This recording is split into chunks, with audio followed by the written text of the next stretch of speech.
விஜய் உயிரென்ன வரனா விஜய் உங்க விஜய் எளியவன் குரல் தான்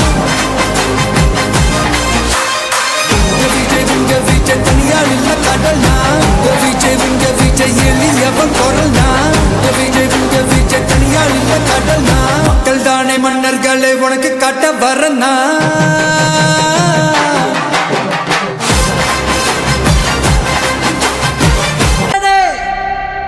அன்பாலே அண்ணனே விழாவீரனே பெரியாரின் பேரனே மன்னா மன்னா எங்க உரிமையின் காவல்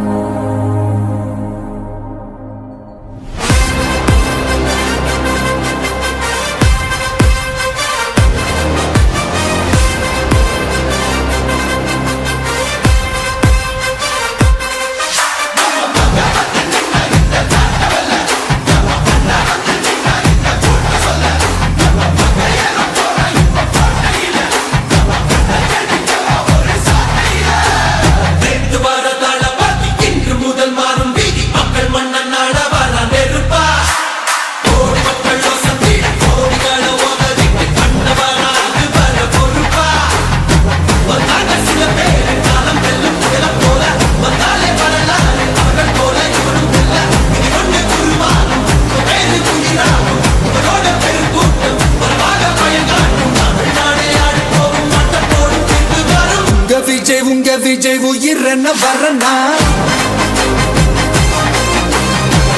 விஜய் உங்க விஜய் எளியவன் குரல் தான்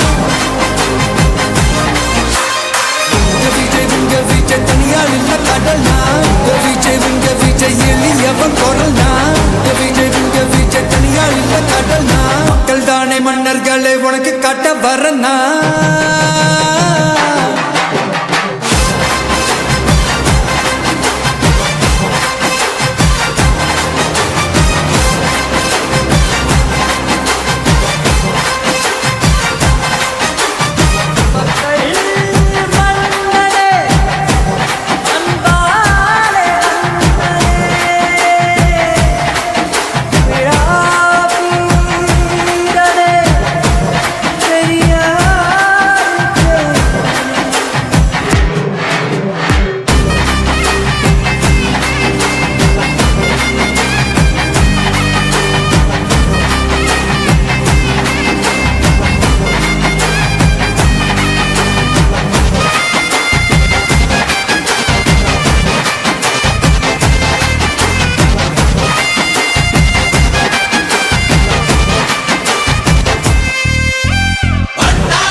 விஜய் உயிரென்ன வரனா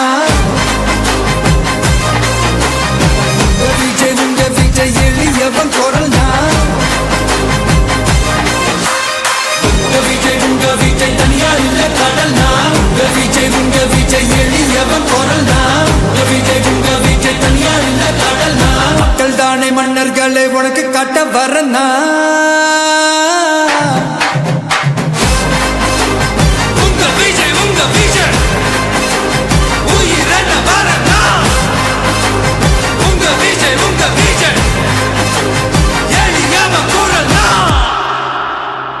உங்க விஜய் நான் வரேன் அன்பாலே அண்ணனே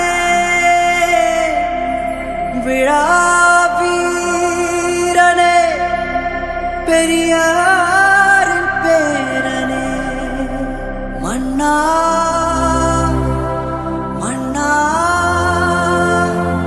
எங்க உரிமையின் காவல்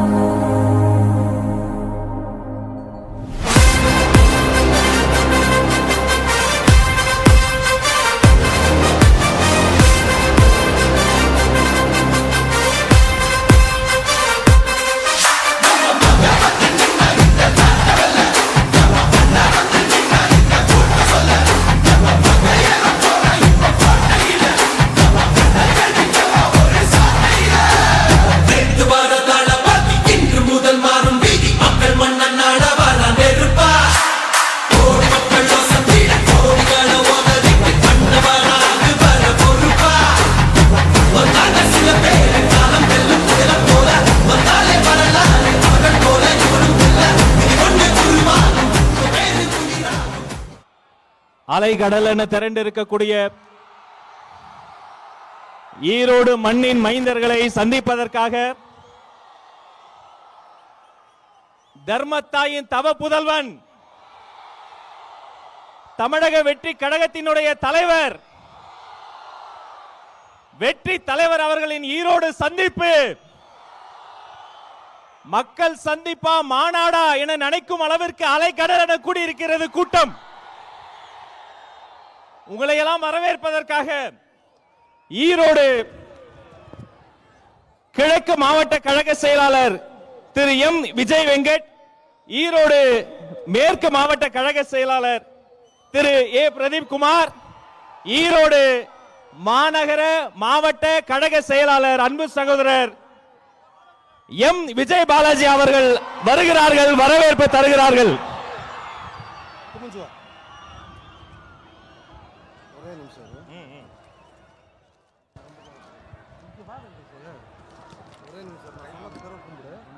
சொன்னது பிறகு கும்பிடு.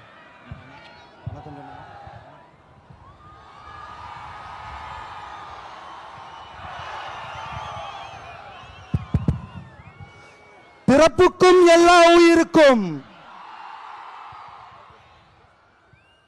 ஈரோடு மாவட்டத்திற்கு மக்கள் சந்திப்பு நிகழ்வுக்கு சமூக நீதி காவலர் தந்தை பெரியார் பிறந்த மண்ணிற்கு வருகை தந்திருக்கும் எங்களது வெற்றி தலைவரே, 2026 நிரந்தர முதல்வரே, உங்களை ஈரோடு மக்களின் சார்பாக வருக வருக என வரவேற்பதில் பெரும் மகிழ்ச்சி அடைகிறேன். கொஞ்சம் சமூக நீதி பத்தி பேசலாமா? அது என்ன பேசலாமா? சமூக நீதியை பத்தி இந்த மண்ணு நம்ம பேசாம யார் பேசுவா? பேச்சில மட்டுமே சமூக நீதி பேசும் அரசியல் தலைவர்கள் மத்தியில் உண்மையான சமூக நீதியை நிலைநிறுத்திய எங்கள் தலைவர் எப்படி நிலைநிறுத்தினார்னு கேக்குறீங்களா? அதுக்கு சான்று நாங்க 3 பேர் தான். எங்களோட உழைப்புக்காக எங்களுக்கு இந்த வாய்ப்பை இந்த ரதத்து மேல நிக்க வச்ச எங்க தலைவர் தளபதிக்கு எங்களது நெஞ்சார்ந்த நன்றியை தெரிவிச்சுக்கிறோம். எல்லா மாவட்ட தலைவர்களுக்கும் நன்றியை தெரிவிச்சுக்கிறோம். ஒரு விஷயம் நல்லா தெரிஞ்சுக்கங்க, இந்த கூட்டம் மாற்று அரசியலுக்கான கூட்டம் அல்ல, புதிய தலைமுறைக்கான எங்கள் தலைவர் தளபதியின் புதிய அரசியல் பயணம். நீங்க எவ்வளவு வேணாலும் டேக் டைவர்ஷன் போட்டுக்கங்க. அண்ணா ஒரு விஷயம் நல்லா தெரிஞ்சுக்கங்க, மக்கள் எங்க பக்கம்தான், நாங்க எப்போதுமே மக்கள் பக்கம்தான். ஒரு பொதுக்கூட்டம், மக்கள் சந்திப்பு பொதுக்கூட்டத்தையே ஒரு மாநாடு மாதிரி நடத்தி காட்டிய கொங்கு மண்டலத்தின் தங்கம் எங்கள் அண்ணன் கே.ஏ. செங்கோட்டையன் அவர்களுக்கும் அவர்களுக்கு உறுதுணையாக இருந்த எங்க கழக பொதுச் செயலாளர் புஷியன் ஆனந்த் அவர்களுக்கும் இங்கு வருகை தந்திருக்கும் தளபதி நெஞ்சில் குடியிருக்கும் அன்பு தொண்டர்கள், தோழர்கள், சகோதர சகோதரிகள், உங்கள் அனைவருக்கும், மாநில கழக நிர்வாகிகள் அனைவருக்கும் எங்களது நெஞ்சார்ந்த நன்றியும் வாழ்த்துக்களையும் தெரிவித்துக் கொண்டு நன்றி கூறி விடைபெறுகிறேன். நன்றி, வணக்கம். நன்றி. கடந்த ஒரு மாத காலமாக தலைப்பு செய்தி மட்டுமல்ல, இவர்தான் ஊடகங்களின் மலைப்பு செய்தி. அண்ணன் செங்கோட்டையன், கொங்கு நாட்டின் தங்கம், மண்ணின் மைந்தர், தலைமை ஒருங்கிணைப்பாளர் அண்ணன் செங்கோட்டையன் அண்ணன் வருகிறார், சிறப்புரை தருகிறார்.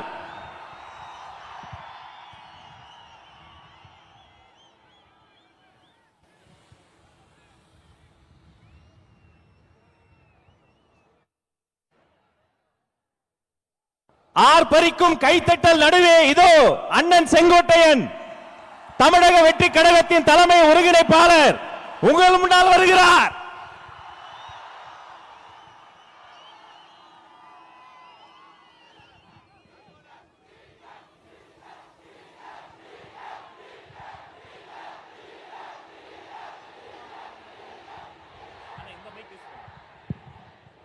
பெரியார் பிறந்த மண்ணில் வெற்றி கழகத்துடைய தலைவர் இங்கே வருகை தந்திருக்கிறார்கள்.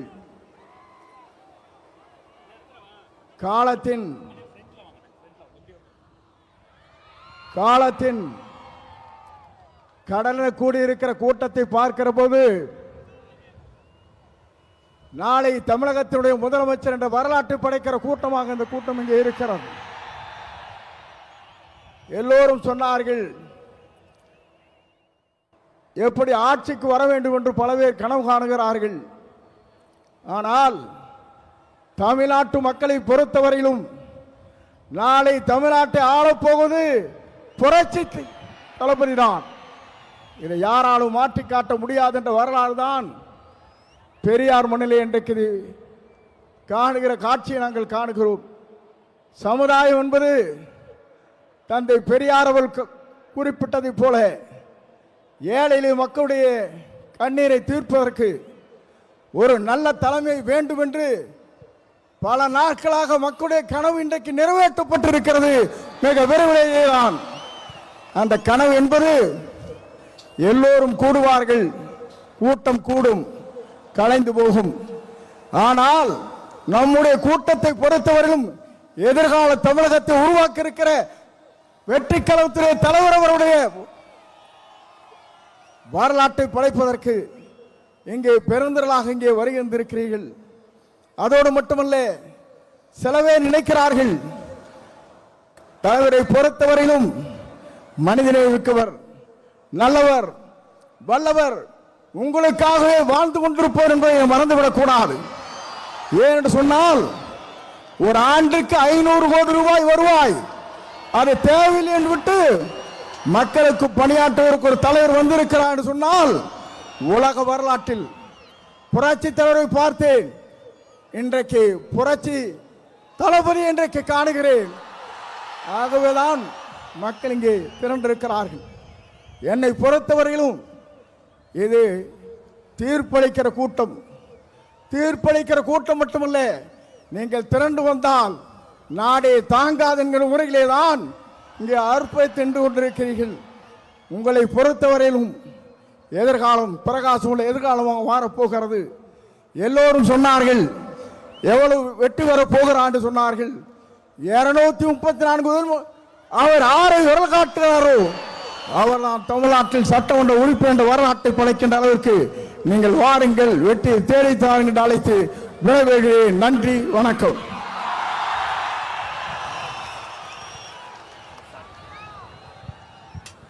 தமிழக வெற்றி கழகத்தினுடைய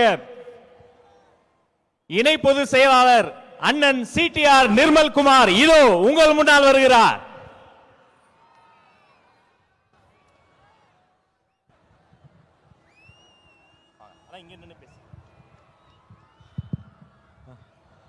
கொங்கு மண்டல மக்களுக்கு என்னுடைய வணக்கங்கள்.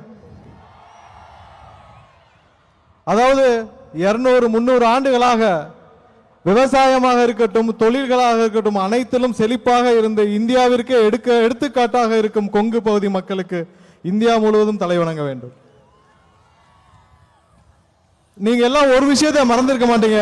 செம்மொழி மாநாடுன்னு ஒண்ணு போட்டாங்க, மறந்திருக்க மாட்டீங்க. அதுவரை இங்க நடக்கும் தொழில்கள் செழிப்புகள் வெளியே தெரியாமல் இருந்த விஷயங்களை செம்மொழி மாநாடு மூலம் உங்கள்ட்ட எவ்வளவு வசூல் பண்ணாங்க. அன்னைக்கு முடிவு பண்ண இந்த மக்கள் அதோட திமுகவை முடிச்சு கட்டினாங்க. கிட்டத்தட்ட 13, 15, 16 வருஷம் ஆச்சு. செம்மொழி மாநாடு வரைக்குமாவது ஏதோ அங்க ஒன்று இங்க ஒன்றுமாக திமுக வந்து கொண்டிருந்தது. மொத்தமாக திமுகவை தொடச்சி வெளியே போட்டது அந்த செம்மொழி மாநாடு. ஏன்னா நியாயமாக நேர்மையாக தொழில் செய்து கொண்டிருக்கும் கொங்கு பகுதி மக்களிடம் ரூம் போட்டு வசூல் பண்ண திமுகவை என்றும் இந்த மக்கள் வலுக்க மாட்டார்கள், கடைசி வரை மன்னிக்க மாட்டார்கள். ஒரு விஷயத்தை பாத்தீங்களா, இங்க பல அமைச்சர்கள் இருக்காங்க கொங்கு செய்தில. இந்த அமைச்சர்களுக்கெல்லாம் கொடுக்கப்பட்ட துறை என்ன? ஒன்னு டாஸ்மார்க், இல்லைன்னா வேற துறை. தொழில்களில் சிறந்து வழங்கும் கொங்கு பகுதி மக்களுக்கு தொழில்துறையில் ஒரு அமைச்சர் ஏன் கொடுக்கவில்லை என்பது இந்த பகுதியில் பல மக்களுக்கான கேள்வி. இத்தோட 2026 அப்புறம் இதுவரை இருந்த ஆட்சியாளர் யாரும் உங்களுக்கு எந்த விஷயத்திலும் உதவி செய்யவில்லை, எதுவும் நடக்கவில்லை. நீங்கள் சுயமாக தொழில்களை நீங்களே வளர்த்து இங்கே வளர்ந்து கொண்டிருக்கிறீர்கள். திருப்பூரா இருக்கட்டும், பல பகுதிகளாக இருக்கட்டும், உங்களுக்கு எந்த விதத்திலும் எந்த ஒத்துழைப்பும் எந்த உயரத்திலும் இந்த இதுவரை இருந்த அனைத்து அரசுகளும் எதுவும் உதவி செய்யவில்லை. ஆனால் 2026 அப்புறம் இங்க உள்ள தொழில்கள் பல மடங்கு வளர உங்களுக்கு அனைத்து வகையிலும் உதவி செய்ய நம்மளுடைய தளபதி உங்களுடைய அண்ணன் அவர்களின் ஆட்சி கண்டிப்பாக வரும். இங்க இருக்கிற ஒவ்வொரு பகுதி மக்களுக்கு தேவையான அளவிற்கு அவர்களுக்கு ஒரு தகுந்தாற் போல் அமைச்சரவையும் கொடுக்கப்படும். திருப்பூருக்கு என்ன தேவை, கோயம்புத்தூருக்கு என்ன தேவை, அங்குள்ள தொழில்களுக்கு என்ன தேவைங்கிறத முற்றிலும் உணர்ந்து இங்க உள்ள அனைத்து விஷயங்களையும் உயர்த்துவதற்கு நம்மளுடைய தளபதி அவர்கள் 2026 முதலமைச்சராக அமர்வார். 2026 தேர்தலில் ஒரு விஷயம் எல்லாரும் நியாயம் நீங்க மனசுல வச்சுக்கணும். அது திமுக இருக்கிற எம்எல்ஏ அமைச்சர்கள் எல்லாருக்கும் தெரியும். ஈரோடு முத்துசாமி அவர்கள் முதல் கொங்கு நம்மளுடைய கரூர் செந்தில் பாலாஜி வரை யாரும் ஜெயிக்க போவது கிடையாது. அனைவரும் அவங்களுடைய தொகுதியை மாற்ற வேண்டும் என்று முடிவு செய்து வைத்திருக்கிறார்கள். ஆனா எங்க போனாலும் விடாதீங்க, எல்லாரையும் முடிச்சு அனுப்புங்க. 2026 கொங்கு பகுதி முழுவதும் நம்மளுடைய தமிழக வெற்றி கழகத்தின் கொடிதான் பறக்க வேண்டும். நீங்கள் அனைவரும் காத்துக் கொண்டிருக்கிற தலைவரின் உரைக்கு என்னுடைய உரையை தொடர்ந்து முடித்துக் கொள்ள வாய்ப்பை வழங்கிய தலைவருக்கு என்னுடைய நன்றியை தெரிவித்து விடைபெறுகிறேன். நன்றி, வணக்கம். நன்றி அண்ணா. தமிழ்நாட்டின் தலையெழுத்தை மாற்றப் போகிற 3 எழுத்து மந்திரம், அந்த 3 எழுத்து மந்திரத்திற்காக தன் பேருக்கு பின்னால் இருந்த 3 எழுத்து பதவியை தூக்கி வீசிவிட்டு தளபதி வழிக்கு வந்த கொள்கை பரப்பு பொதுச் செயலாளர் அன்பு சகோதரர் அருண்ராஜ் ஐஆர்எஸ் அவர்கள் இதோ வருகிறார்.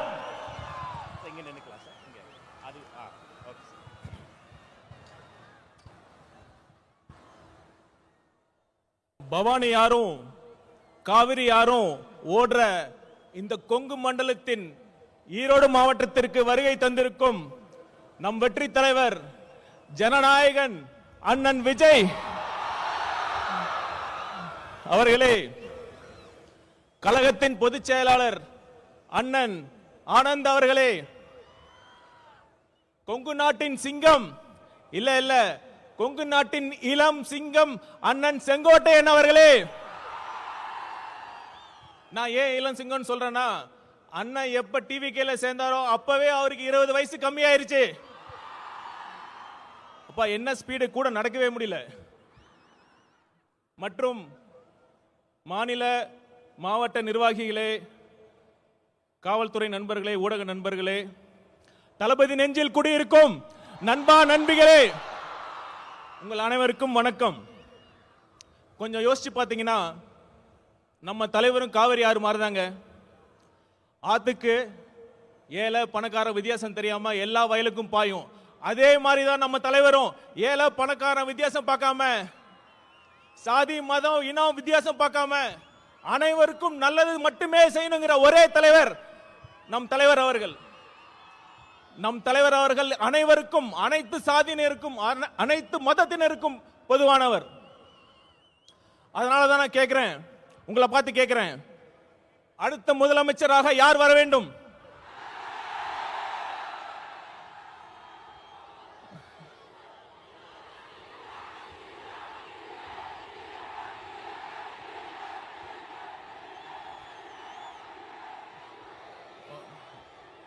அதோட முக்கியமான கேள்வி, ஏன் நம் வெற்றி தலைவர் முதலமைச்சராக வர வேண்டும்?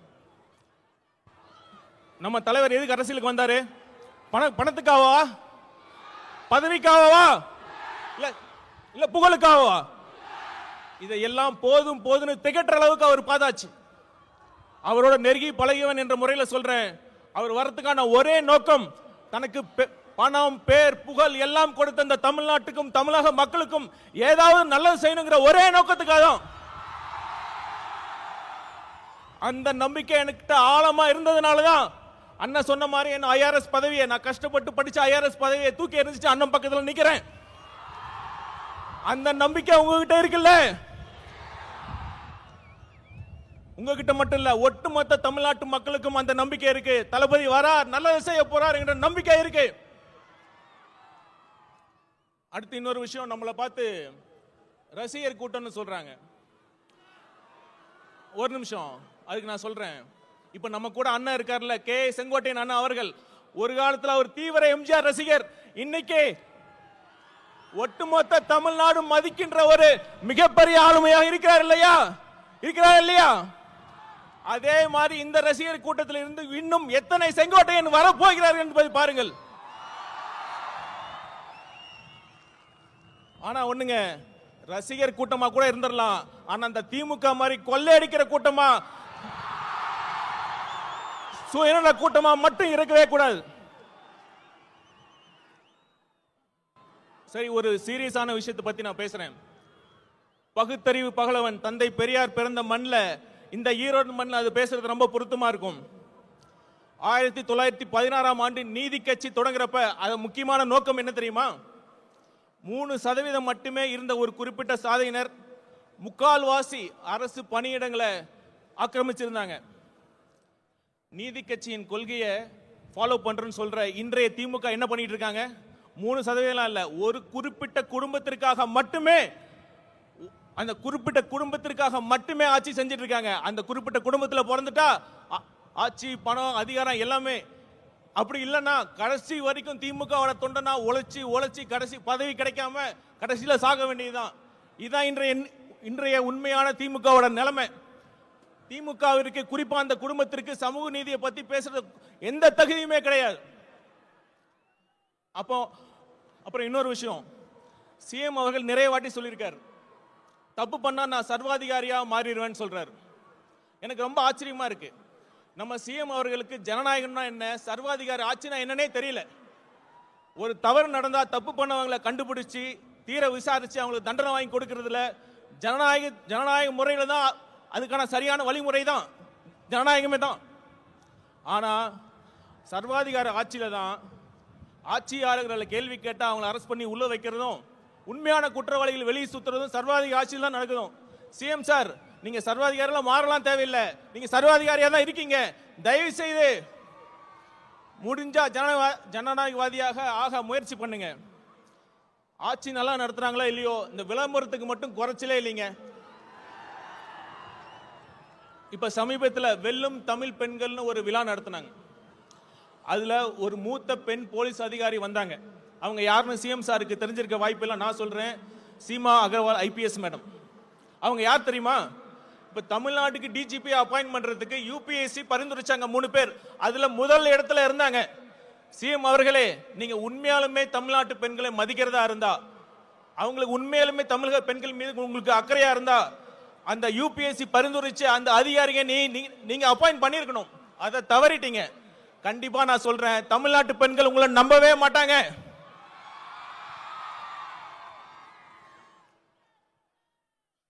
இவ்வளவு மோசமான ஆட்சி பண்ணிட்டு தேர்தல் நேரத்தில் மக்கள் வரி பணத்தில் அந்த திட்டம் இந்த திட்டம்னு சொல்லி இப்ப ஸ்டாலின் அவர்கள் கொண்டு வந்துட்டு இருக்காங்க. இது எப்படி தெரியுமா இருக்கு? பள்ளிக்கூடத்தில் பசங்க சரியா படிக்கலன்னா வாத்தியார் என்ன பண்ணுவாரு? சரியா படிக்கல, சரியா ஹோம்ஒர்க் பண்ணலன்னா வாத்தியார் என்ன பண்ணுவாரு? இம்போசிஷன் எழுத சொல்லுவாரு. அது மாதிரி 4.5 வருஷம் ஒழுங்கா ஆட்சி பண்ணாம கடைசி நேரத்தில் அந்த திட்டம் இந்த திட்டம்னு சொல்லி சிஎம் ஸ்டாலின் அவர்கள் இம்போசிஷன் எழுதிட்டு இருக்கார்.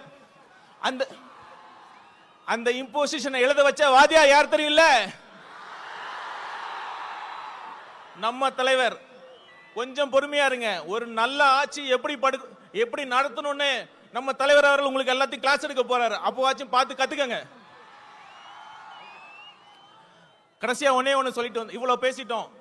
நம்ம பாஜக பாசிச பாஜக பத்தி பேசாம இருந்தா எப்படி?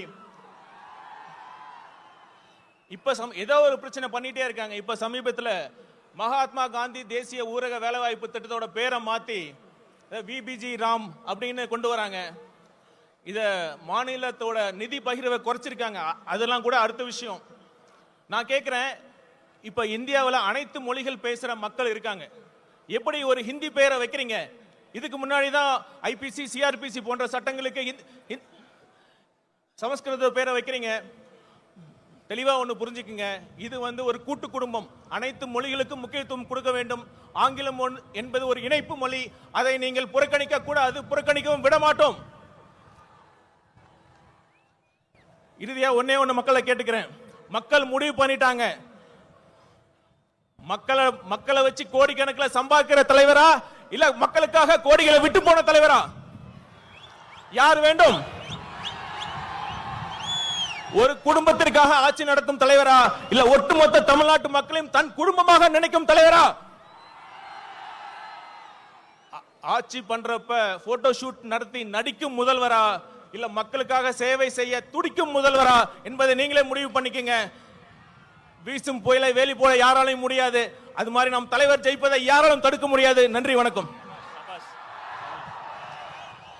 மிக்க நன்றி சார். ஈரோட்டில் கடல் இல்லை என்று யார் சொன்னது? என் முன்னால் அன்பு கடல், மக்கள் கடல், பாச கடல். தலைவர் சொல்வதை நாங்கள் செய்து முடிப்போம்.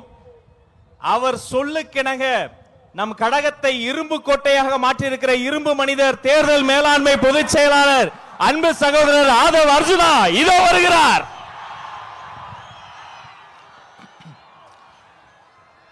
தெய்வத்தால் ஆகாதெனினும் முயற்சிதான் மெய்வர்த்த கூலி தரும். அதாவது அண்ணன் செங்கோட்டையன் அவர்கள் வந்த பிறகு ஒரே ஒரு வருஷம் முடிவாச்சு. சென்ட் ஜார்ஜ் கோட்டை உறுதியாயிருச்சு. கழக தலைவர் அவர்களுக்கும் பொதுச் செயலாளர் ஆனந்தன் அவர்களுக்கும் கழக தோழர் அவர்களுக்கும் என்னுடைய வணக்கத்தை தெரிவித்து, சுதந்திர போராட்ட வீரர் தீரன் சின்னமலை அவர்களுக்கும் மாவீரன் பொல்லான அவர்களுக்கும் கொள்கை தலைவர், சமூக சீர்திருத்தவாதி, எங்களுடைய வழிகாட்டி தந்தை பெரியாரின் வழியில் அவர் பாதத்தை தொட்டு நமக்கான ஒரு மிகப்பெரிய பயணத்தை ஈரோடில் இருந்து தலைவர் தொடங்குகிறார். நம்மளுடைய குறிக்கோள் என்ன? நம்மளுடைய லட்சியம் என்ன? வெறும் அதிகாரத்தை மட்டும் அடைவதா? இங்க இருக்கக்கூடிய ஈரோடு மக்கள் எந்த அளவிற்கு ஒவ்வொரு விவசாயிகள், ஒவ்வொரு நெசவாளர்கள், ஒவ்வொரு தொழிலாளர்கள் தன்னுடைய வாழ்க்கையில் மிகப்பெரிய துயரத்தையும் ஒவ்வொரு நாளையும் தன்னுடைய குடும்பத்தை நடத்துறதுக்கு இந்த ஆட்சியோடைய ஊழலாலையும் பாதிக்கப்பட்டு இருக்காங்க. இங்க இருக்கக்கூடிய அமைச்சர்கள் டாஸ்மார்க்கை மட்டுமே நடத்திட்டு இருக்கக்கூடிய ஒரு நிர்வாகத்தை கொடுத்துட்டு இருக்காங்க. இதை மாற்றணும்னா யாரால மாற்ற முடியும்? யாரால மாற்ற முடியும்? நீங்க சொல்லுங்க. யாரால மாற்ற முடியும்? தளபதி விஜய் அவர்களால் மாற்ற முடியும். எந்த கட்சியால மாற்ற முடியும்? டிவிகே. இன்றைக்கு இருக்கக்கூடிய ஒரே நம்பிக்கை டிவிகே தான். அப்ப அது ரீசெண்டா ஒரு மாநாடு, இளைஞர் மாநாடு மாதிரி நடத்தினாங்க. எப்படி? இளைஞர் மாநாடு மாதிரி. அங்க ஆனா இளைஞர்களே இருக்க மாட்டாங்க. ஆனா அங்க ஒரு இளைஞர் இருக்காரு. அவங்க அப்பா பையன், அவங்க 2 இளைஞர்கள் தான் தமிழ்நாட்டில். அந்த இளைஞர்கள் சொல்றாங்க, மாநாடு போட்டு இளம் பெரியாராம். யாருப்பா இளம் பெரியாரு? பெரியாரோட வரலாறு தெரியுமா? பெரியார் ஸ்பெல்லிங் படிக்க தெரியுமா உனக்கு? மழையில படிக்க கொடுத்தா? இதே ஈரோட்டில் மண்ணில் எத்தனை சொற்பொழிவுகள், எத்தனை மாநாடு, எத்தனை உழைப்பு, 70 வருட உழைப்பு. அந்த 70 வருட உழைப்பை சிதைக்கிற மாதிரி இளம் பெரியார்னு சொல்றீங்களே உங்க மகனுக்கு, இதுவா ஆட்சி? திராவிட கழகம் என்ன செய்து கொண்டிட்டு இருக்கிறது? பெரியாரை அவமானப்படுத்தும் பொழுது இதே உங்க மகன் 5 வருஷத்துக்கு முன்னாடி சினிமால சமூக நீதினா என்னன்னு கொஸ்டின் கேட்டார். சமூக நீதி தெரியாதவர் இளம் பெரியாரா? யாருங்க இங்க இளம் பெரியார்? மக்கள் கிட்ட நம்ம கேட்கிறோம், யாருங்க இளம் பெரியார்? நீங்க சொல்லுங்க, யாருங்க இளம் பெரியார்? பெரியார் அவர்களுக்கு முன்பு ஒரு தலைவர் இன்னும் உருவாகவில்லை, எதிர்காலத்திலும் உருவாக்கப்பட முடியாது.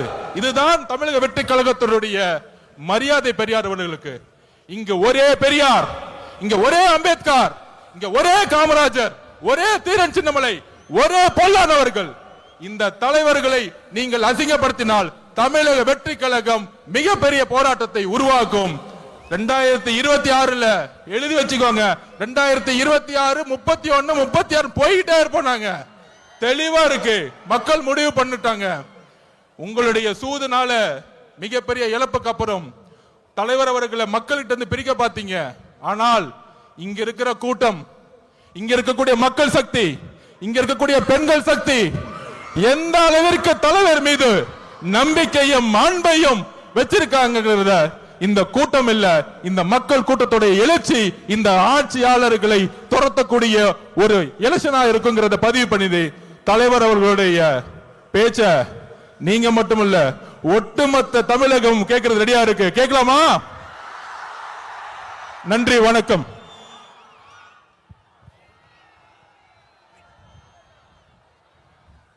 நன்றி சார்.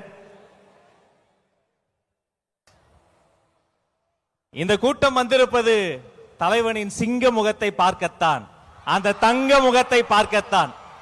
புயல் அல்ல, அவரது புன்னகையே போதும் ஒரு புரட்சியை ஏற்படுத்திவிடும்.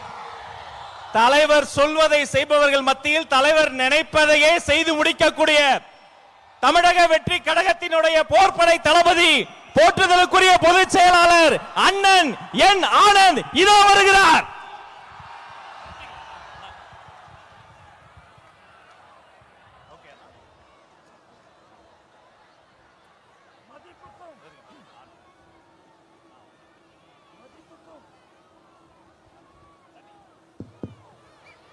மதிப்புக்கும் மரியாதைக்குரிய தமிழக வெற்றி கழகத்தின் தலைவர், 2026 தமிழகத்தின் முதல்வர், நம் வெற்றி தலைவர் தளபதி உங்களை பார்க்க நம் ஈரோடு மாவட்டத்திற்கு வந்திருக்கிறார்.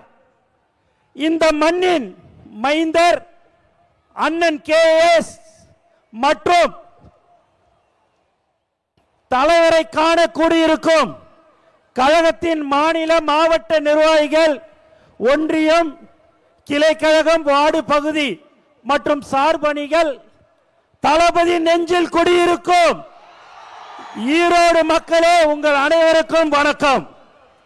நம் கொள்கை தலைவர் பெரியாரின் மண்ணில் நம் வெற்றி தலைவர் தளபதி வந்திருக்கிறார். மங்களகரமான மஞ்சள் மண்ணில் மக்கள் விரும்பும் முதல்வர் வேட்பாளர் வந்திருக்கிறார். இனி எப்போதும் ஈரோடு தளபதியின் கோட்டை. தயார்படுத்திக் கொள்ளுங்கள் உங்கள் குடும்ப ஓட்டை. நண்பர்களே, நாம் இங்கு கூடியிருப்பது வெறும் கூட்டத்திற்காக அல்ல, ஒரு மாபெரும் மாற்றத்திற்கான தொடக்கத்திற்காக. தளபதியின் கரத்தை வளப்படுத்துவோம். ஒவ்வொரு வீட்டிற்கும் நம் கொள்கையை கொண்டு செல்லுங்கள். நாம் போடுவது வெறும் ஓட்டல்ல, தமிழ்நாட்டின் எதிர்காலத்தின் அஸ்திவாரம். தளபதியின் வழியில் தளபதியின் வெற்றிக்காக ஒன்றிணைவோம். வெற்றி நிச்சயம். நன்றி, வணக்கம். நன்றி அண்ணா. திக்கெட்டும் திசையெட்டும் இருந்து பெரியோர்களும் தாய்மார்களும் கூடி இருந்தது இந்த ஒரு நொடிக்காகத்தான்.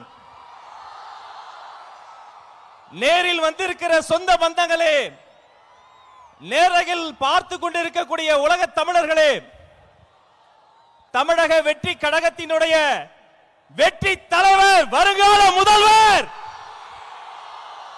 தமிழ்நாட்டின் தலையெழுத்தை மாற்ற போகிற மந்திரம், தர்மத்தாயின் தவ புதல்வன், உங்கள் முன்னால் ஈரோடு மண்ணில் நம் கொள்கை தலைவர் மண்ணில் வெற்றி தலைவர் இதோ வருகிறார்.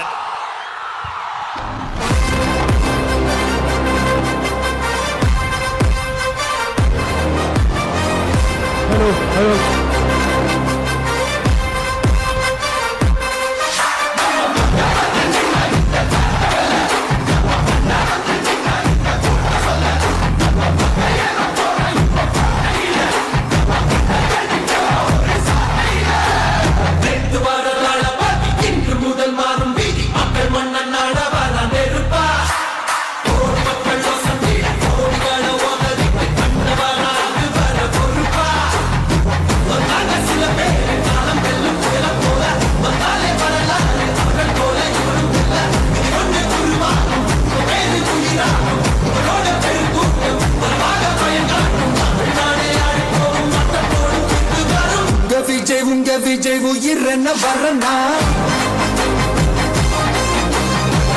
விஜய் உங்க விஜய் எளியவன் குரல்னா விஜய் உங்க விஜய் தனியா இல்ல கடல்னா விஜய் உங்க விஜய்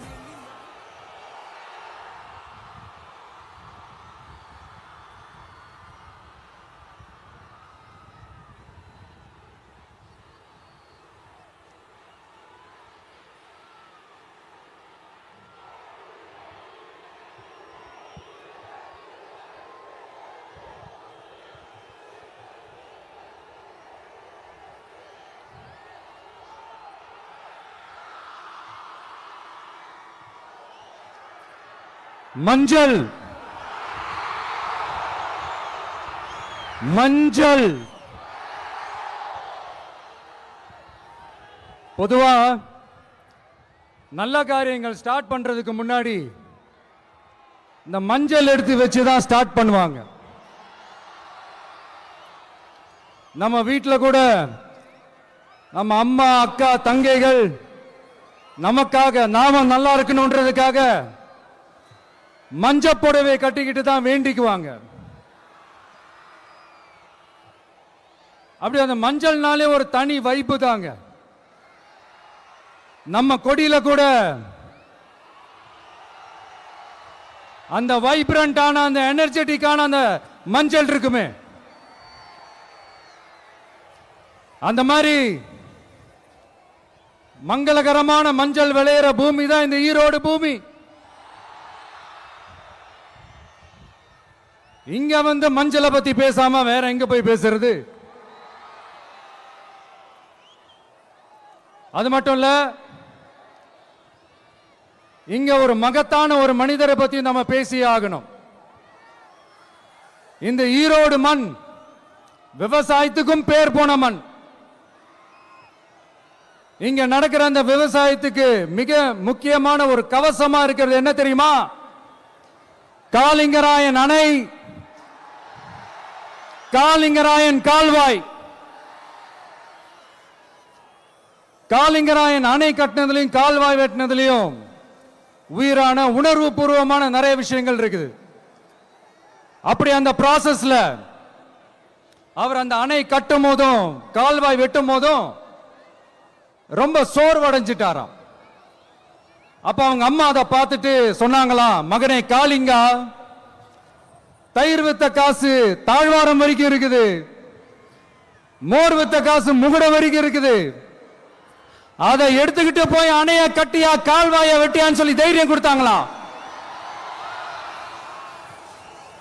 பெத்த அம்மா கொடுக்கிற அந்த தைரியம் இருக்கு பாருங்க, அதை தாண்டி வேற எதுவுமே கிடையாதுங்க. ஒரு மனுஷனால எதையும் சாதிச்சு காட்ட முடியும். அப்படி ஒரு தைரியத்தை தான் இப்ப நீங்க என்னுடைய அம்மா அக்கா தங்கைகள் நண்பா நண்பிகள் தோழர்கள் எல்லாரும் எனக்கு கொடுத்திருக்கிறீங்க. அதே தைரியத்தை, அதே துணையா என் கூட நிக்கிறீங்க. இதை எப்படி நம்ம பிரிச்சு விடலாம், இதை எப்படி நம்ம கெடுக்கலாம், என்னெல்லாம் அவதூறுகள் நம்ம விஜய் மேல சொல்லி மக்களை நம்ப வைக்கலாம், என்னெல்லாம் சூழ்ச்சிகள் நம்ம விஜய் மேல பண்ணி மக்களை நம்ப வைக்கலாம். இப்படி சூழ்ச்சிகளை மட்டுமே நம்பி பொழப்ப நடத்துற சில சூழ்ச்சிக்கார கூட்டங்கள் இதை தொடர்ந்து செஞ்சுக்கிட்டு தான் இருக்கு. ஆனா அவங்களுக்கு தெரியாது இது இன்னைக்கு நேத்து வந்த உறவு இல்ல. கிட்டத்தட்ட 30-33 வருஷத்துக்கு மேல இருக்கிற உறவு. ஏன் நான் சினிமாவுக்கு வந்தப்போ எனக்கு வயசு 10, அப்பல இருந்தே இந்த உறவு ஸ்டார்ட் ஆகி போயிட்டு இருக்கேன்னு அவங்களுக்கு தெரியாம போச்சு. அதனால என்ன பண்ணாலும், நீங்க என்ன ட்ரை பண்ணாலும், எல்லாத்தையும் விட்டுட்டு மக்களுக்காக வந்திருக்கிற இந்த விஜய மக்கள் ஒரு நாளும் கைவிட மாட்டாங்க. மக்கள் கூடவே நிக்கிறாங்க, கூடவே நிப்பாங்கன்னு அவங்களுக்கு தெரியாம போச்சு. என்னப்பா நிப்பீங்கல்ல? உங்களை நம்பிதாப்பா வந்திருக்கிறேன். அதான் இந்த சத்தம் தாங்க வாழ்நாள் பூரா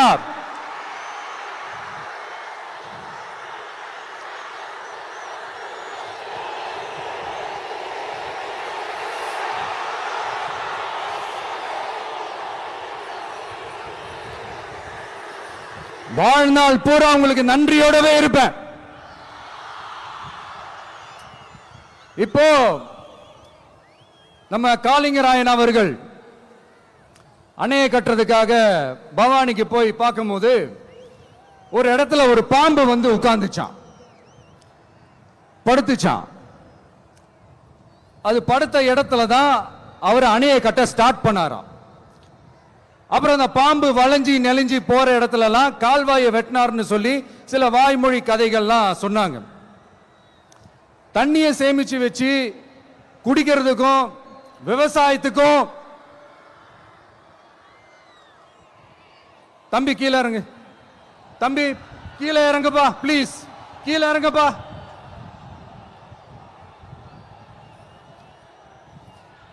ஓகே, தேங்க்யூ கீழே இறங்குங்க, கீழே இறங்குப்பா. நீ இறங்கினாதான் புத்தம் கொடுப்பேன்.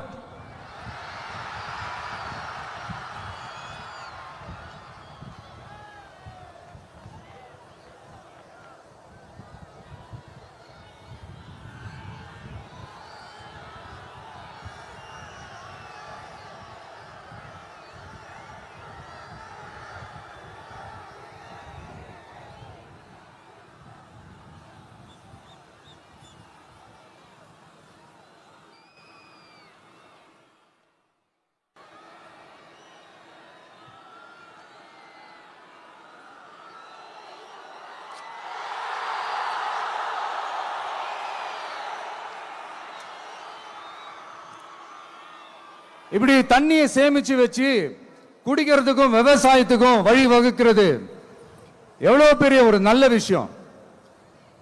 சோ இந்த மாதிரி நல்ல விஷயங்கள்லாம் செஞ்சிட்டு கதைகள் சொன்னா பரவாயில்ல, எதுவுமே செய்யாம கதைகளை மட்டும் அடிச்சு விடுறது எப்படி? அத்திக்கடவு அவிநாசி திட்டத்தை இன்னும் விரிவுபடுத்தினா அந்த 3 மாவட்டத்தில் இருக்கிற லட்சக்கணக்கான மக்களுக்கு எவ்வளவு பிரயோஜனமா இருக்கும். எத்தனையோ லட்சம் ஏக்கர் நிலங்கள்ல விவசாயம் நடத்தினா எவ்வளவு பிரயோஜனமா இருக்கும். ஏன் அதெல்லாம் பண்ண மாட்டேன்றீங்க? வள்ளுவர் கோட்டத்துக்கு காட்டுற அக்கறைய இங்க மக்கள் வாழ்வாதாரத்தில் கொஞ்சம் காட்டலாம்ல, ஏன் காட்ட மாட்டேன்றீங்க? இங்க என்ன கவர்மெண்ட் நடத்துறாங்களா இல்ல கண்காட்சி நடத்துறாங்களா? இந்த 21ஆம் நூற்றாண்டிலே மக்களை பத்தி எதுவுமே யோசிக்கிறது இல்ல.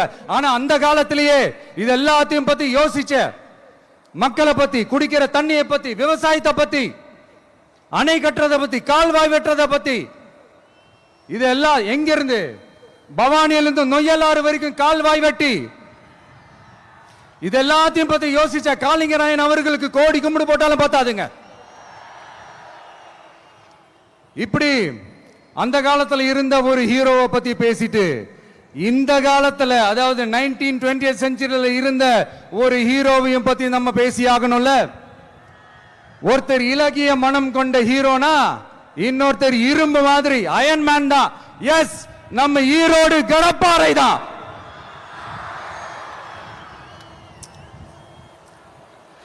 ஒட்டுமொத்த தமிழ்நாட்டையே திருப்பி போட்ட சீர்திருத்த நெம்புகோல். ஈரோடு மாவட்டத்தில் பிறந்த அவர்தான் இந்தியாவுக்கே இடஒதுக்கீடு சம்பந்தமான அரசியல் சட்டத்தை திருத்தறதுக்காக போராட்டம் நடத்தினவர் யாரு? நம்ம தந்தை பெரியாரு. 100 வருஷத்துக்கு முன்னாடியே வகுப்பு வாரி பிரதிநிதித்துவம் வேணும்னு கேட்டவர். அன்னைக்கும் சரி இன்னைக்கும் சரி ஒரு ஆச்சரியத்தோட பார்க்கக்கூடிய ஒரு மனிதர், நம்மளுடைய கொள்கை தலைவர். அப்ப அண்ணாவும் எம்ஜிஆரும் யாரு? பெரியார் அவர்கள் கிட்ட இருந்து எங்களுக்கு தேவையான கொள்கைகள் எடுத்துக்கிட்டோம்.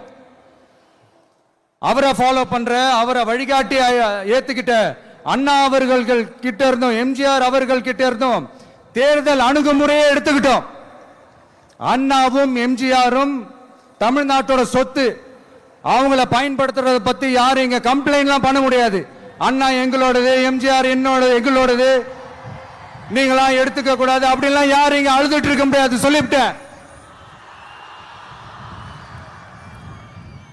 அதனால நாங்க ஒரு வழியில அரசியல் செஞ்சுக்கிட்டு போயிட்டு இருக்கிறோம். உங்களுக்கு தான் டிவிக்கே ஒரு பொருட்டே இல்லல, அப்புறம் ஏன் கதறீங்க? அப்புறம் ஆளாளுக்கு அங்க போயிட்டு இங்க போயிட்டு புலம்பி தள்ளிக்கிட்டு இருக்கிறீங்க. இது எப்படி இருக்கு தெரியுமா? எனக்கு பயம் இல்ல, எனக்கு பயம் இல்ல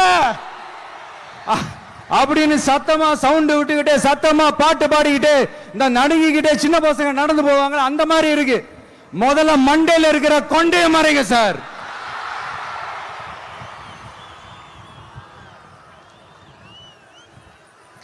சும்மா மாறு வேஷத்துல மறு வச்சுக்கிட்டு மீடியா ஆளு, ரேடியோ ஆளுன்னு இவங்க ஆளுங்களே மாத்தி மாத்தி அனுப்பிக்கிட்டு இதெல்லாம் என்ன மக்களுக்கு தெரியாதுன்னு நினைச்சிட்டு இருக்கீங்களா? மக்கள் எல்லாத்தையும் உன்னிப்பா கவனிச்சிட்டு இருக்காங்க. அதனாலதான் சொல்றேன், உங்களுக்கு நீங்க கொள்ளையடிச்சு வச்சிருக்கிற காசு தான் துணை. ஆனா எனக்கு என் மேல எல்லையில்லா பாசம் வச்சிருக்கிற இந்த மாசு தான் துணை.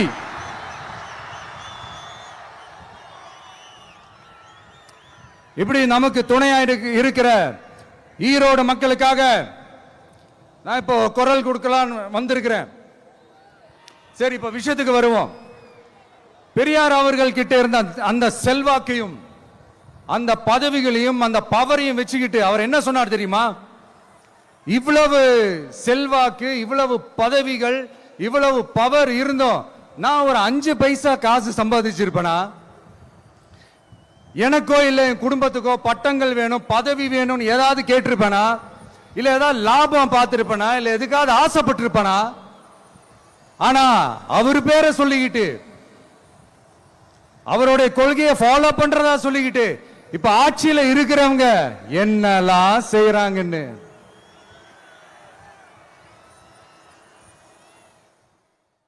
அதனாலதான் சொல்றோம், பெரியார் பேரை சொல்லிக்கிட்டு தயவு செஞ்சு கொள்ளையடிக்காதீங்கயா, தயவு செஞ்சு கொள்ளையடிக்காதீங்க. அவரு பேரை சொல்லிக்கிட்டு பெரியார் பேரை சொல்லி கொள்ளையடிக்கிற இவங்க தான் நம்மளுடைய அரசியல் எதிரி. மக்களை நீங்க சொல்லுங்க, நம்மளுடைய அரசியல் எதிரி யாரு? நம்மளுடைய கொள்கை எதிரி யாரு? ரிப்பீட், நம்மளுடைய அரசியல் எதிரி யாரு? நம்மளுடைய கொள்கை எதிரி யாரு? உங்களுக்கு புரியுதுல்ல?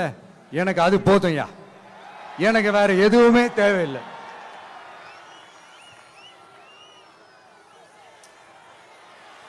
அதனாலதான்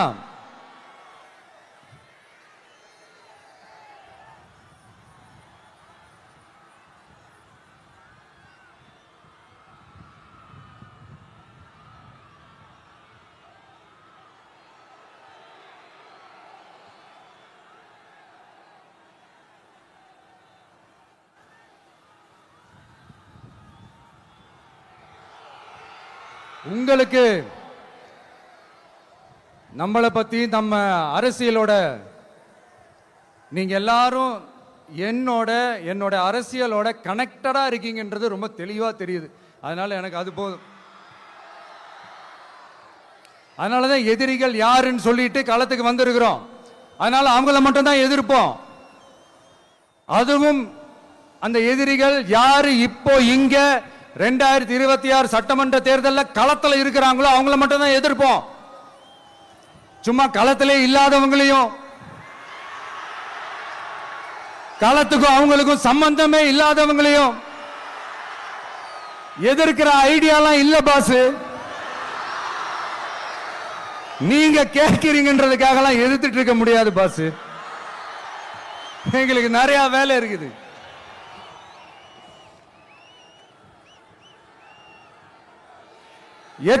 எத்தனை பொய்யான வாக்குறுதிகள். வந்த உடனே நீட்டை ரத்து செய்வோம், கல்வி கடனை ரத்து செய்வோம், கேஸ் சிலிண்டருக்கு மானியமா 100 ரூபாய் தருவோம், என்னெல்லாம் அடிச்சு விட்டுட்டு இன்னி வரைக்கும் கேட்கிறேன், இதெல்லாம் சொன்னாங்களே செஞ்சாங்களா? இவங்க எப்பவுமே இப்படிதான், சொல்றது ஒண்ணு செய்யறது ஒண்ணு. திமுகவும் பிரச்சனைகளும் ஃபெவிகால் போட்டு ஓட்டின ஃப்ரெண்ட்ஸ் மாதிரி ஒன்னில இருந்து ஒன்ன பிரிக்கவே முடியாது. இப்போ ஈரோடு பகுதியில் இருக்கிற பிரச்சனையை பத்தி பேசுவோம். பெரியார் பேரை மட்டும் சொல்லிக்கிட்டு எப்படி அவரோட கொள்கைகளுக்கு எதிராக செயல்படுறாங்களோ அப்படிதான் இந்த மஞ்சள் நகரத்தோட மஞ்சளுக்கும் ஒண்ணும் பண்ணல, மஞ்சள் விவசாயிகளுக்கும் ஒண்ணும் பண்ணல.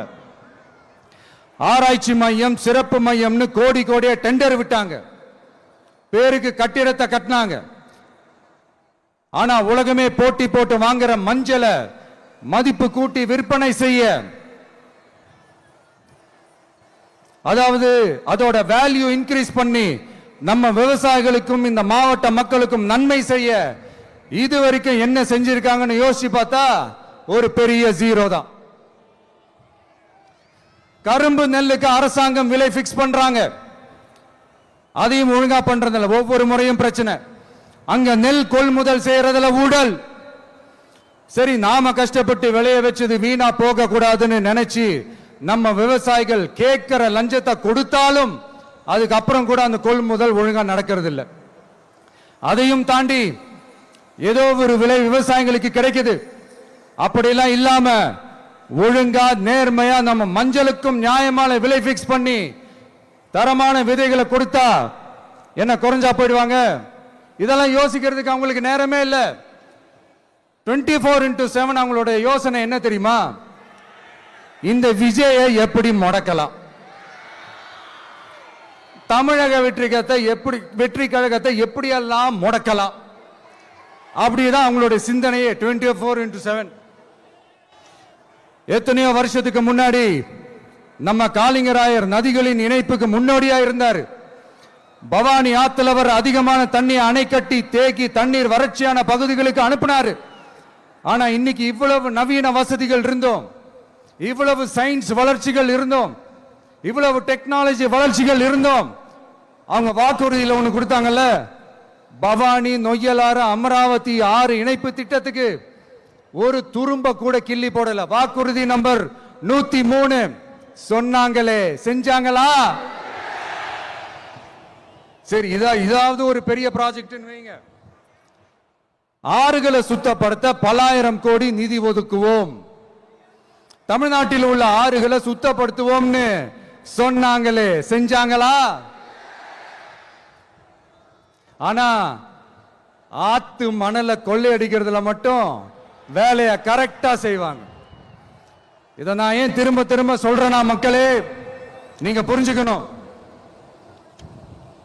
கொஞ்சம் மசந்தா மற்ற மாவட்டங்கள்ல மணல் காணாம போன மாதிரி, மலைகள் காணாம போன மாதிரி, நம்ம மாவட்டத்தில் தனி வளத்தை கொடுத்த செம்மண்ணும் காணாம போறதுக்கு வாய்ப்பு இருக்கு மக்களே. நம்ம மண்ணுக்கும் நம்ம ஆத்துக்கும் நம்ம விவசாயிக்கும் தான் இந்த மோசமான நிலைமை. அதனால ஏதாவது தொழில் செஞ்சு பிழைக்கலாம்னு பார்த்தா அதுக்கும் எங்க விடுறாங்க? தொழில்னு பார்த்தா 30% நெசவாளர்களுக்கு கூலி பாக்கி.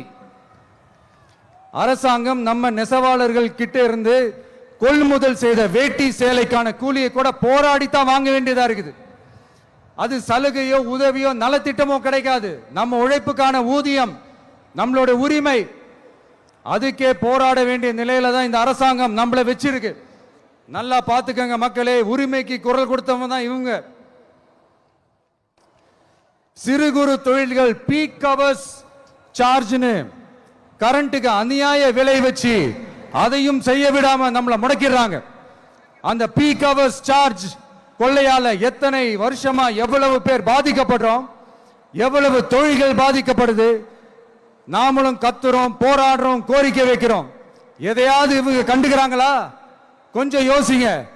ஏன் கண்டுக்க மாட்டேன்றாங்கன்னு கொஞ்சம் யோசிங்க. அப்பதாங்க பிரைவேட்ல அதிக விலைக்கு கரண்ட் வாங்க முடியும், அதுக்கு டெண்டர் விட முடியும். அப்படி டெண்டர் விட்ட மேட்டர்ல எல்லாம் என்ன நடக்கும்னு உங்களுக்கும் தெரியும், எனக்கும் தெரியும், நம்ம எல்லாருக்குமே தெரியும். இந்த மாதிரி ஈரோடுல மட்டும் இல்ல, எந்த மாவட்டத்துக்கு போனாலும் பிரச்சனைகள் மேல பிரச்சனைகள் தான். அதையெல்லாம் தீக்கிறதுக்கு ஒரு சொல்யூஷன் கூட சொல்லாம இதுல வேற பெருமையா மாடல் அரசு மாடல் அரசுங்கிறது. இல்ல நான் கேட்கிறேன், கூச்சமா இல்ல?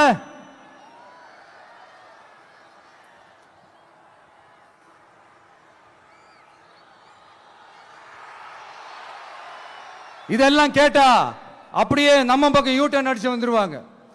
விஜய் என்ன அரசியல பேச மாட்டேன்றாரு, விஜய் என்ன சினிமா டயலாக் மாதிரி பேசுறாரு, விஜய் என்ன பஞ்ச் டயலாக் பேசுறாரு, விஜய் என்ன 10 நிமிஷம் தான் பேசுறாரு, 9 நிமிஷம் தான் பேசுறாரு. நான் எத்தனை நிமிஷம் பேசினா உங்களுக்கு என்ன சார்? நான் எப்படி பேசினா உங்களுக்கு என்ன சார்? உள்ள விஷயம் என்னன்னு பாருங்க சார். ஒவ்வொரு மாவட்டத்துக்கும் போய் மக்கள் ஃபேஸ் பண்ற பிரச்சனைகளை எடுத்து பேசிட்டு இருக்கிறேன். பின்ன அது அரசியல் இல்லாம வேற எதுதான் அரசியல்? உங்களை மாதிரி தனிப்பட்ட முறையில தரக்குறைவா அசிங்க அசிங்கமா பேசுறதுதான் அரசியல்னா அந்த அரசியல் நமக்கு வராது. வராதுன்னா நல்லாவே வரும். உங்களை விட எனக்கு அது நல்லாவே வரும். வேணான்னு விட்டு வச்சிருக்கிறோம்.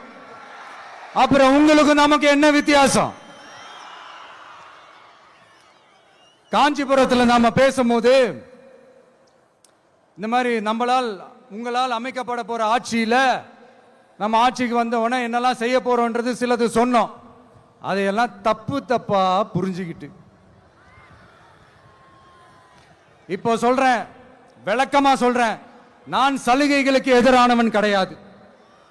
மக்களுக்கான சலுகைகளை இலவசம்னு சொல்லி அசிங்கப்படுத்துறதுல எனக்கு உடன்பாடு கிடையாது. மக்கள் காசுல மக்களுக்கு செய்யறதை எப்படி இலவசம்னு சொல்லுவீங்க? அப்படியே செஞ்சிட்டாலும் ஓசில போறேன்னு சொல்லி அசிங்கப்படுத்துறீங்க. என்ன கேட்கறதுக்கு ஆள் இல்ல நினைச்சீங்களா?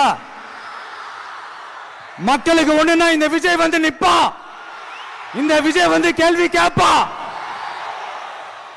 இந்த விஜய் எப்பவுமே மக்கள் பக்கம் தான், அதே மாதிரி மக்களும் என் பக்கம் தான். என் மக்கள் மானத்தோட மரியாதையோட கௌரவத்தோட வாழணும். என் மக்கள் யாருக்கும் கீழே கிடையாது. அப்படி அவங்க கௌரவத்தோட வாழணும்னா அவங்களுக்கான வாழ்க்கை தரம் உயரணும். வாழ்க்கை தரம் உயரணும்னா அவங்களோட வாழ்வாதாரம் உயரணும்.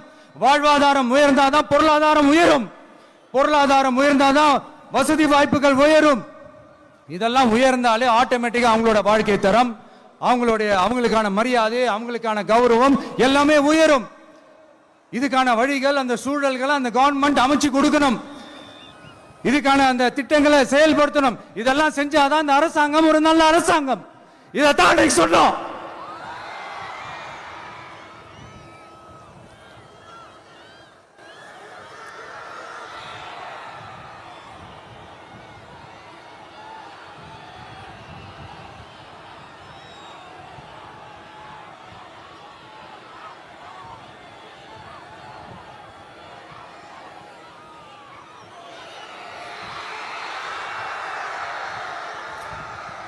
இதைத்தான் சொன்னோம். உடனே சொன்னா மட்டும் போதுமா? எப்படி செயல்படுத்துவீங்க? நாங்க என்ன வாயிலேயே வடை சுடுறதுக்கு டிஎம்கேவா, டிவிகேடா?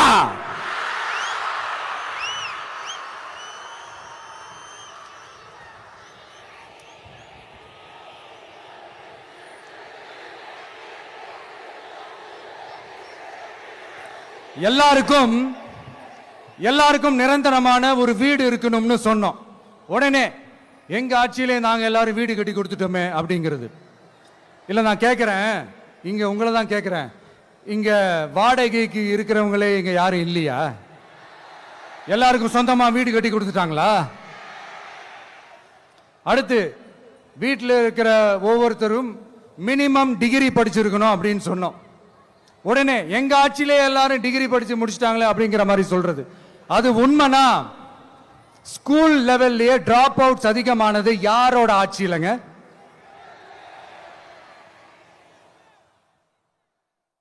பசங்க பிள்ளைங்க யாரும் ஸ்கூல்ல சேரலன்னு சொல்லிட்டு எனக்கு தெரிஞ்சு 207 கவர்மெண்ட் ஸ்கூல்ஸ் மூடினது யாரோட ஆட்சியிலங்க?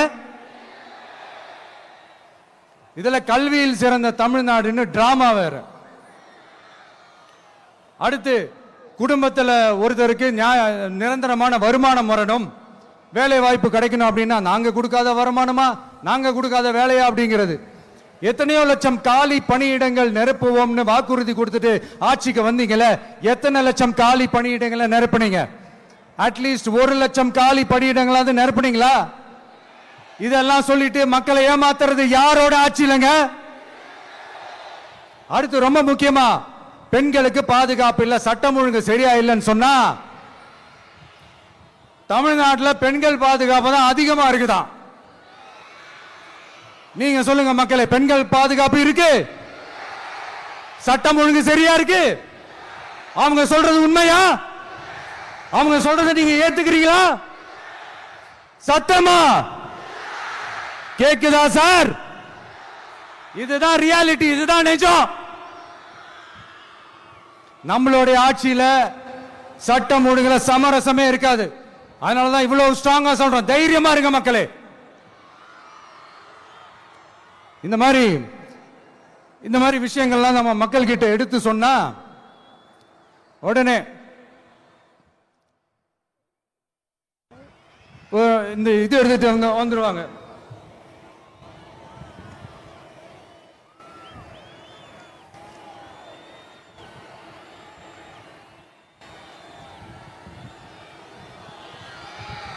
இந்த மாதிரி இதெல்லாம் என்னென்ன செய்ய போறோன்றது சிலதெல்லாம் காஞ்சிபுரத்தில் சொன்ன மாதிரி சொன்னா எல்லாத்தையும் தப்பா திருச்சி பேசிக்கிட்டு அவதூறு பரப்பிக்கிட்டு. நான் கூட யோசிப்பேன், எம்ஜிஆர் அவர்களும் மேடம் ஜெயலலிதா மேடம் அவங்களும் ஒரே வார்த்தையில சொல்லி இந்த திமுகவை காலி பண்ணாங்கல்ல. நான் கூட யோசிப்பேன், ஏன் இவ்வளவு ஹார்ஷா பேசுறாங்க, ஏன் இவ்வளவு ஹார்ஷா அவங்கள திட்டுறாங்கன்னு யோசிச்சது உண்டு. இப்பதானே புரியுது.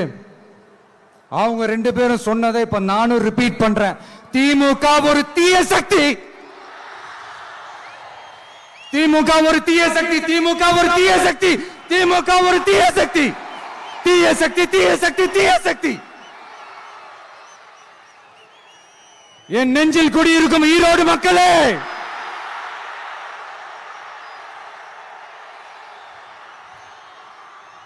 டிவிகே ஒரு தூய சக்தி. எப்படி? டிவிகே ஒரு தூய சக்தி. தூய சக்தி டிவிகேவுக்கும் தீய சக்தி டிஎம்கேவுக்கும் தான் போட்டியே.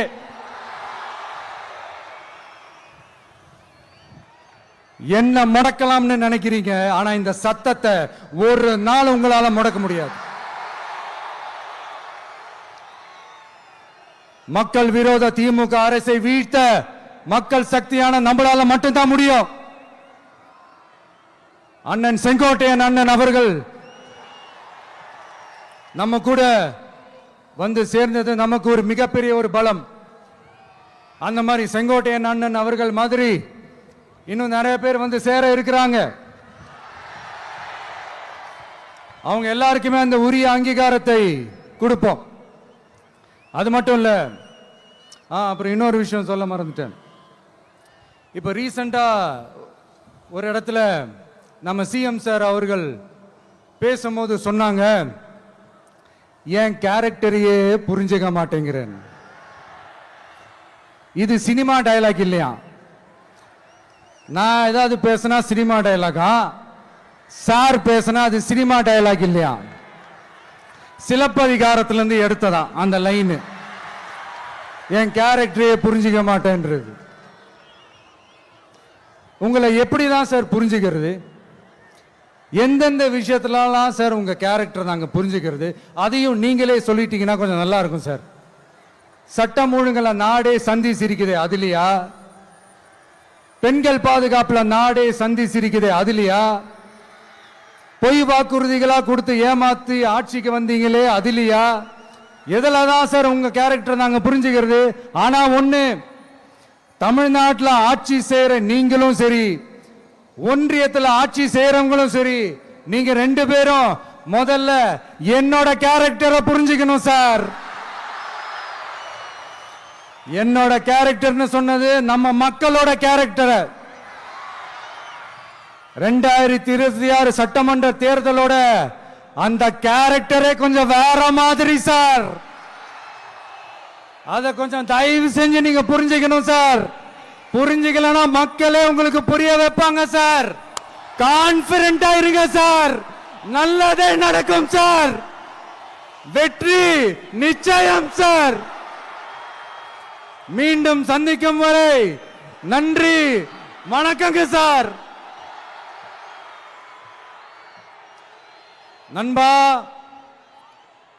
நண்பிகள், இங்க வந்து எல்லாம் வந்து பார்த்தோம், எல்லாம் நல்லபடியா நடந்தது. சேஃபா வந்துட்டு சேஃபா வீட்டுக்கு போயிடுங்க. எனக்கு எல்லாத்தையும் விட நீங்க தான் எனக்கு முக்கியம். தயவு செஞ்சு சேஃப்டியா போயிட்டு வாங்க. ஒரு ஈரோடு செல்ஃபி ஒன்று எடுப்போமா?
சென்ட் ஜோர்ஜ் கோட்டையில் முதலமைச்சராக தலைவர் வருவதற்காக அண்ணன் செங்கோட்டையிலும் செங்கோலை தருகிறார்.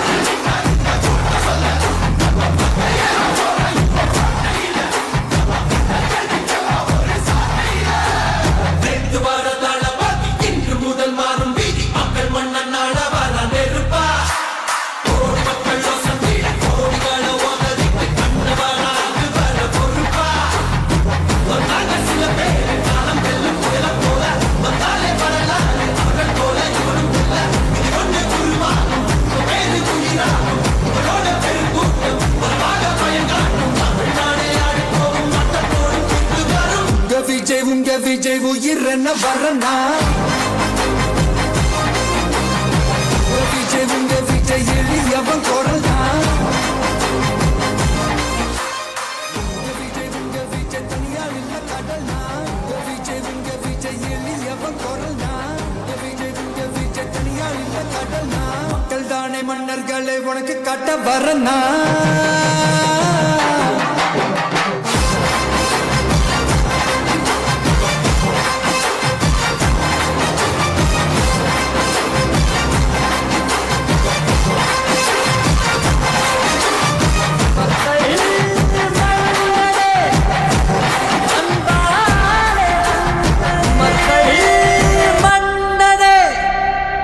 அன்பாலே அண்ணனே விழா வீரனே பெரியாரின் பேரனே மன்னா மன்னா எங்க உரிமையின் காவல்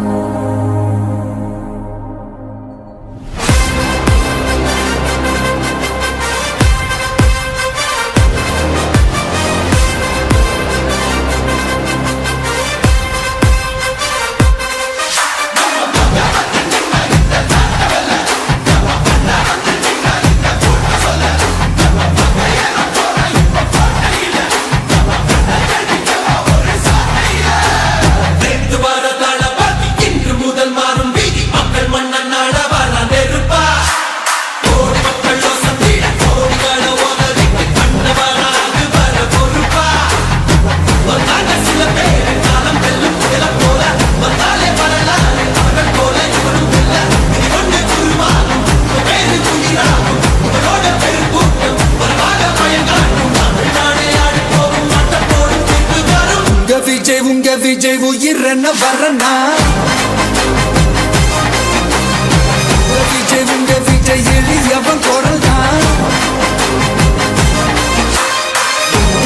உங்க விஜய் தனியார் இல்ல கடல்னா உங்க விஜய் எளியவன் குரல் தான் உங்க விஜய் தனியார் இல்ல கடல்னா மக்கள் தானே மன்னர்களே உனக்கு காட்ட வரனா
விஜய் உயிரென்ன வரனா உங்க விஜய் எளியவன் குரல் தான் உங்க விஜய் தனியார் இல்ல கடல்னா உங்க விஜய் எளியவன் குரல் தான் உங்க விஜய் தனியார் இல்ல கடல்னா மக்கள் தானே மன்னர்களே உனக்கு காட்ட வரனா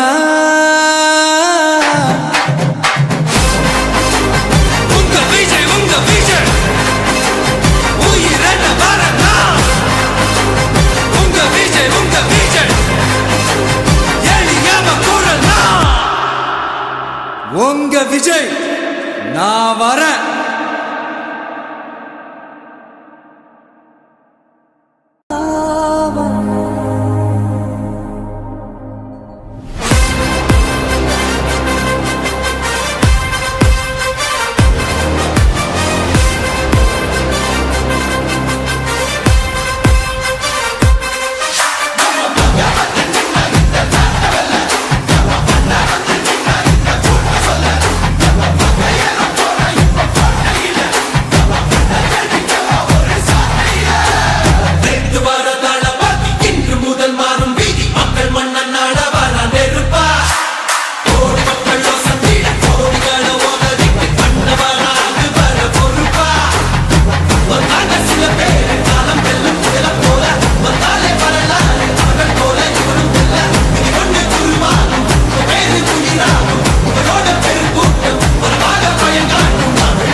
உங்க விஜய் உயிர் என்ன வரனா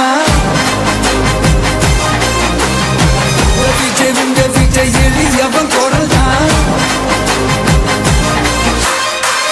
விஜய் உங்க விஜய் தனியால் இல்ல கடல் தான் விஜய் உங்க விஜய் எளியவன் குரல் தான் விஜய் உங்க விஜய் தனியால் இல்ல கடல் தான் மக்கள் தானே மன்னர்களை உனக்கு காட்ட வரனா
விஜய் உயிர் என்ன வரனா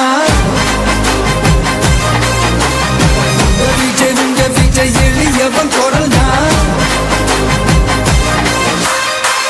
விஜய் உங்க விஜய் தனியால் இல்ல கடல் தான் விஜய் உங்க விஜய் எளியவன் குரல் தான் விஜய் உங்க விஜய் தனியால் இல்ல கடல் தான் மக்கள் தானே மன்னர்களை உனக்கு காட்ட வரனா